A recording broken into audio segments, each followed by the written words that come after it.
मेरे प्रिय विद्यार्थियों, आज हम आपको संस्कृत दिग्दर्शिका का तृतीय पाठ सदाचारोपदेशः को बताएंगे। इसमें कहीं भी आपको कोई दिक्कत हो, कोई समस्या हो तो हमें कमेंट के माध्यम से ज़रूर बताएं। तो आइए हम शुरू करते हैं। सदाचारोपदेशः, जब इसको आप विग्रह करेंगे तो क्या हो जाएगा? सदाचार प्लस उपदेशः। इसमें गुण संधि है। कौन सी संधि है? गुण संधि। सदाचार प्लस उपदेशः, सच्चे आचरण का उपदेश। तो आइए हम सच्चे आचरण के उपदेश को जानेंगे और समझेंगे। संगच्छध्वं संवदध्वं संवमानांसि जानताम देवां भागम यथा पूर्वे सज्जना नाह उपासते। आइए हम पहले शब्दों के अर्थ को जानते हैं। संगच्छध्वं, जब आप इसको विग्रह करेंगे तो क्या होगा? सह प्लस गच्छध्वं। सह मतलब साथ साथ, गच्छध्वं मतलब चलना चाहिए, अर्थात मिल करके चलना चाहिए। संवदध्वं, और साथ साथ बोलना चाहिए। संवो मनांसि जानताम, और सह साथ साथ मनांसि मनों को मिलाकर जानना चाहिए, अर्थात परस्पर विचार परामर्श कर समझना चाहिए। देवां भागम यथा पूर्वे, यथा जिस प्रकार से पूर्व काल में, प्राचीन काल में देवगण अपने कर्मों के भाग को, भाग मतलब अंश को, जिस प्रकार से पूर्व काल में, प्राचीन काल में देवगण अपने कर्मों के अंश को किया करते थे, उसी प्रकार करना चाहिए। कोई दिक्कत नहीं होना चाहिए। अब आइए अगला बताते हैं। कुर्वन्नेवेह कर्माणि जिजीक्षेक्षतं समाह एवं त्वयि नान्यथेतो अस्ति न कर्म लिप्यते नरः। शब्दों के अर्थ को ध्यान दीजिएगा। कुर्वन्नेवेह, इसको जब हम विग्रह करेंगे तो क्या हो जाएगा? कुर्वन प्लस एव प्लस ईह। ठीक, कुर्वन का अर्थ है करना चाहिए, एव मतलब ही, और ईह का अर्थ है इस संसार में, कर्माणि मतलब कर्मों को। ठीक, इतना मिला के बोले, इह कर्माणि, इस संसार में कर्म करते हुए ही, जिजीक्षेक्षतं समाह। अब जब इसको विग्रह करेंगे तो क्या होगा? जीव प्लस इक्षत, इक्षत मतलब इच्छा रखना चाहिए। क्षतम, यहाँ क्या हो जाएगा? शतम, शतम मतलब 100 वर्ष तक। अब मिला के बोल दे एक लाइन। इस संसार में कर्म करते हुए ही 100 वर्ष तक जीने की इच्छा रखनी चाहिए। एवं त्वयि, इस प्रकार से, इस प्रकार कर्म करने से, नरे, नरे मतलब लोग, मनुष्य, न कर्म लिप्यते, कर्म में कभी लिप्त नहीं होते हैं, न अन्यथा, और इसके अतिरिक्त अन्य कोई उपाय भी नहीं है। ठीक, इसी को फिर से मिला के बोलें। आइए फिर से बोल देते हैं। इस संसार में कर्म करते हुए ही मनुष्य को 100 वर्ष तक जीने की इच्छा रखनी चाहिए। इस प्रकार कार्य करने से, कर्म करने से मनुष्य कर्म के बंधन में कभी लिप्त नहीं होता है। इसके अतिरिक्त अन्य कोई उपाय नहीं है। ठीक, कोई दिक्कत आपको नहीं होना चाहिए। अब आइए अगला बताते हैं। मधुमन में निष्क्रमणम मधुमन में परायणम वाचा वदामि मधुमद भूयासम मधुसदृशः। मधुमन में, मधुरमय में मतलब मेरा, निष्क्रमणम मतलब जाना, किसी के नज़दीक जाना, किसी से मित्रता स्थापित करना। ठीक, मधुर हो, मधुमन में मेरा किसी से, निष्क्रमणम किसी के नज़दीक जाना, किसी से संबंध बनाना, आप जो भी कह लें, किसी से मित्रता स्थापित करना मधुर हो। मधुमन में परायणम, और परायणम जाना, किसी से दूर जाना, संबंधों को तोड़ना भी कैसा हो, मधुमन में मधुर हो। वाचा वदामि मधुमद, वाचा मेरी वाणी, वदामि मेरी बोली, मधुमद मधुर हो। ठीक, मेरी वाणी, मेरी बोली मधुमद मधुर हो। भूयासाम, भूयासाम मतलब हो जाए, मधुसदृशः मधु के समान मैं भी हो जाऊं। मिला के बोलूं, आइए फिर से मिला के देते हैं। कहा गया है कि मेरा किसी से मिलना, किसी के नज़दीक जाना, मित्रता बनाना या संबंध बनाना मधुर हो। किसी से दूर जाना, संबंधों को तोड़ना भी कैसा हो, मधुर हो। वाचा वदाम मेरी वाणी, मेरी बोली भी मधुर हो। और मधु सदृशः भूयासम मैं मधु के जैसा हो जाऊं। कोई दिक्कत नहीं होना चाहिए। अब आइए अगला देखते हैं। आचरा लभते हरायुचारा लभते श्रियम आचरात कीर्तिमाप्नोति पुरुषः प्रेत्य चेह च। शब्दों के अर्थ को बता दें। आचरात प्लस लभते, जब आप विग्रह करेंगे आचरात लभते को तो क्या हो जाएगा, आचरात प्लस लभते। आचरात मतलब आचरण से, लभते मतलब क्या क्या लाभ होता है या क्या प्राप्त होता है। तो आचरण से क्या मिलता है, आचरात लभते आचरण से, हरायु आयु बढ़ती है। फिर आचरात लभते फिर आचरण से श्रियम, श्रियम मतलब धन और लक्ष्मी भी प्राप्त होती है।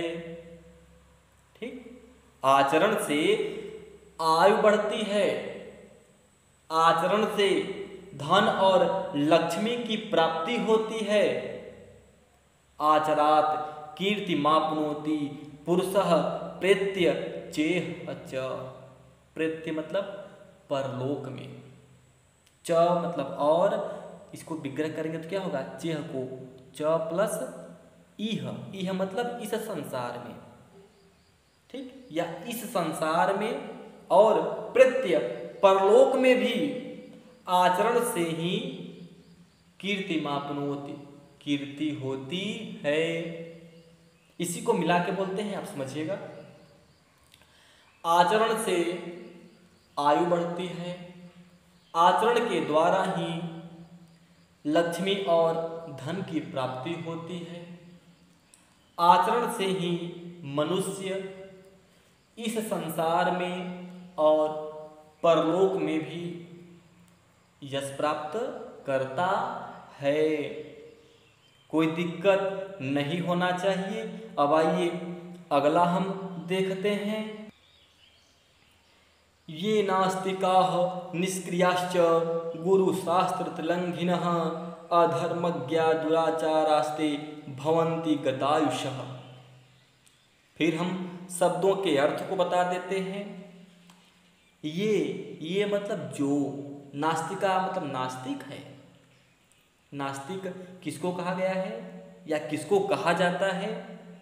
जो व्यक्ति ईश्वर को न मानता हो, धर्म शास्त्रों की बातों को न मानता हो, ऐसे व्यक्ति को नास्तिक कहा गया है। निष्क्रियाश्च, जो निष्क्रिय हो, आलसी हो, जो कोई कार्य न करता हो, और गुरु शास्त्र तिलंघिना, तिलंघिना मतलब उल्लंघन करना, जो गुरु के बातों का, आदेशों का और शास्त्रों के बताए हुए मार्गों का उल्लंघन करता हो। अधर्मज्ञ, जो अधर्मी हो, दुराचारास्ते, जो दुराचारी हो, गतायुषः, वह मृत्यु के करीब हो जाता है। गतायुषः मतलब उसकी आयु कम हो जाती है। भवन्ति मतलब हो जाना। ठीक, इसी को मिला के बोलते हैं। आइए हम मिला के बोलते हैं। कहा गया है कि ये नास्तिका, जो व्यक्ति नास्तिक है, भगवान को न मानने वाला, आलसी, गुरु और शास्त्रों के बातों का उल्लंघन करता हो। ठीक, ध्यान से समझिएगा। जो व्यक्ति नास्तिक है या नास्तिक हो, जो आलसी है, गुरु के वाणी और शास्त्रों के पद्धति को न मानता हो, अधर्मज्ञ, जो अधर्मी हो, ठीक, दुराचारस्ते और दुराचारी हो, ऐसे व्यक्ति मृत्यु के करीब पहुंच जाता है, अर्थात उसकी आयु कम हो जाती है। वह जीते हुए भी मरे हुए व्यक्ति के समान हो जाता है। कोई दिक्कत नहीं होना चाहिए। आइए अब हम अगला देखते हैं। ब्राह्मे मुहूर्ते बुद्धेत धर्मार्थो चानुचिन्तयेत् उत्थायाचम्य तिष्ठेत पूर्वा सांध्याम कृतांजलि। ब्राह्मे मुहूर्ते, ब्रह्म मुहूर्त में बुद्धेत, जाग जाना चाहिए। बुद्धेत मतलब जाग जाना चाहिए। ब्रह्म मुहूर्त में जाग जाना चाहिए। यह ब्रह्म मुहूर्त क्या होता है, किसे कहते हैं? यह ब्रह्म मुहूर्त सूर्योदय के 1 घंटे पूर्व के समय को ब्रह्म मुहूर्त कहा जाता है।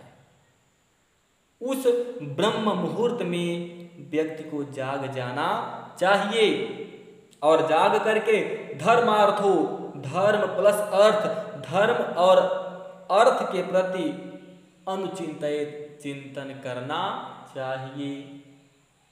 ठीक, ब्रह्म मुहूर्त में जाग करके धर्म और अर्थ के प्रति चिंतन करना चाहिए।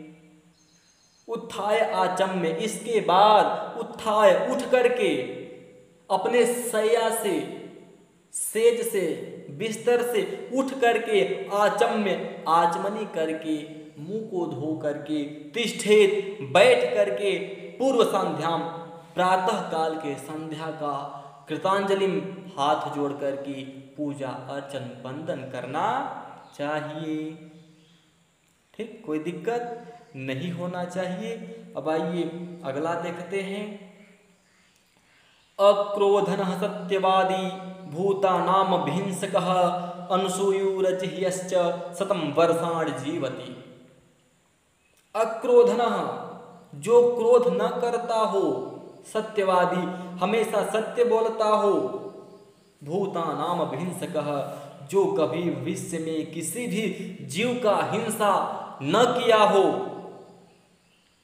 अनुसूयुः, इसको जब विग्रह करेंगे तो क्या होगा? अनुसूयुः प्लस अजिह्यश्च। अनुसूयुः का अर्थ है ईर्ष्या न करता हो। अजिह्य मतलब जो कभी किसी के प्रति कुटिलता का भाव न रखता हो, ऐसे व्यक्ति शतम वर्षाणि 100 वर्ष तक जीवित रहते हैं। इसी को हम मिला के बोलें, आइए हम मिला के बोलते हैं। अक्रोधनः, क्रोध न करने वाला, सदैव सत्य बोलने वाला, जो कभी जीव की हिंसा न करता हो, किसी के प्रति ईर्ष्या का भाव और कुटिलता का भाव न रखता हो, ऐसे व्यक्ति शतम वर्षाणि 100 वर्ष तक जीवित रहते हैं। इस प्रकार से इसमें बताया गया है। अब आइए हम अगला देखते हैं।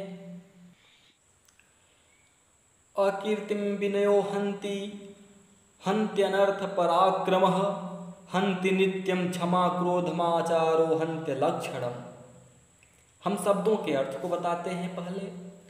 अकीर्तिम का अर्थ है अपयश को, विनयो मतलब विनम्रता, हन्त्य मतलब नष्ट करती है, हंत प्लस अनर्थ, हंत मतलब नष्ट करती है, अनर्थ को, आपत्ति को पराक्रमः, हन्ति नित्यम क्षमा, और नित्य प्रति जो क्षमा की भावना है क्रोध को नष्ट करती है, आचारो और आचरण से, हंत अलक्षणम, अन्य अलक्षण दुष्बुराइयों को आचरण ही समाप्त करती है। इसी को हम मिला के बोलें, आइए मिला के बोलते हैं।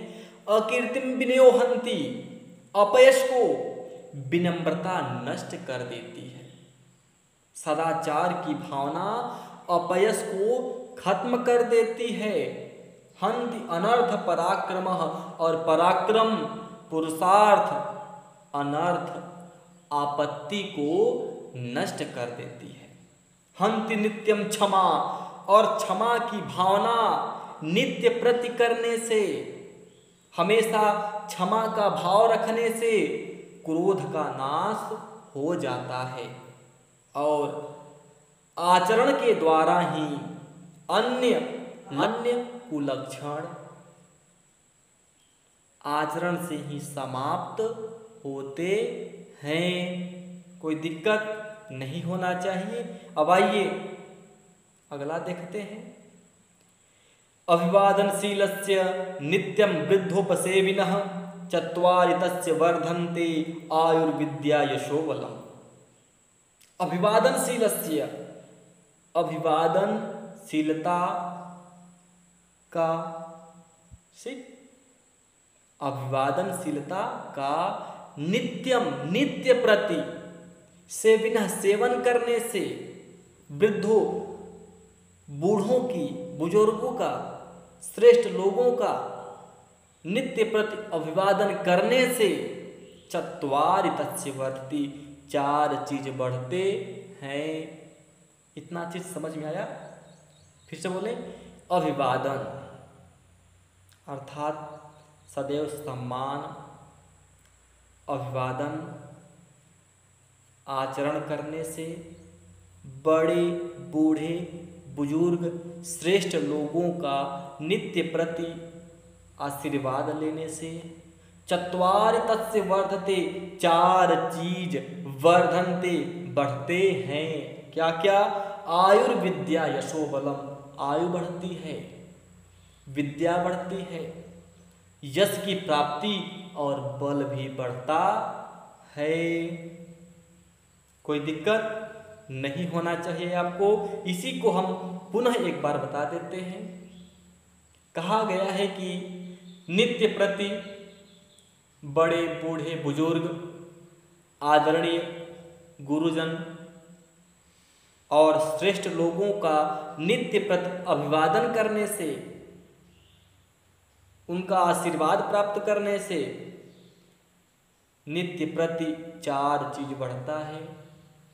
आयु की वृद्धि होती है, विद्या की प्राप्ति होती है, कीर्ति बढ़ती है और बल भी बढ़ता है।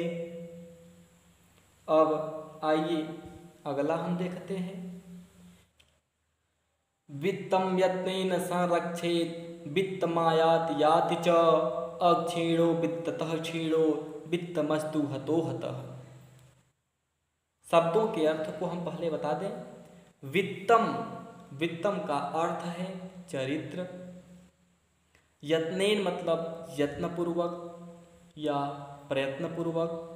संरक्षेत मतलब रक्षा करनी चाहिए। वित्तम, वित्तम मतलब संपत्ति। आयाति याति मतलब आती और जाती रहती है। अक्षीणो मतलब वित्ततः, अगर वित्ततः मतलब संपत्ति अक्षीण हो जाए, नष्ट हो जाए, तो पर भी वित्तः यह जो चरित्र है क्षीणो कभी नष्ट नहीं होता है। मिला के बोले, आइए। वित्तम यत्नेन संरक्षित, वित्तम यत्नेन चरित्र की, मनुष्य को अपने चरित्र का, अपने सम्मान की रक्षा यत्नपूर्वक प्रयत्नपूर्वक करना चाहिए। क्योंकि वित्तम यह जो संपत्ति है, धन है, यह तो आता और जाता रहता है। वित्तम अक्षीणो, अगर संपत्ति नष्ट भी हो जाए, अक्षीण भी हो जाए, फिर भी चरित्र नष्ट नहीं होता है। अगर यह चरित्र नष्ट हो जाए तो मनुष्य हतो हतः मरे हुए व्यक्ति के समान होता है। ठीक, कोई दिक्कत नहीं होना चाहिए आपको।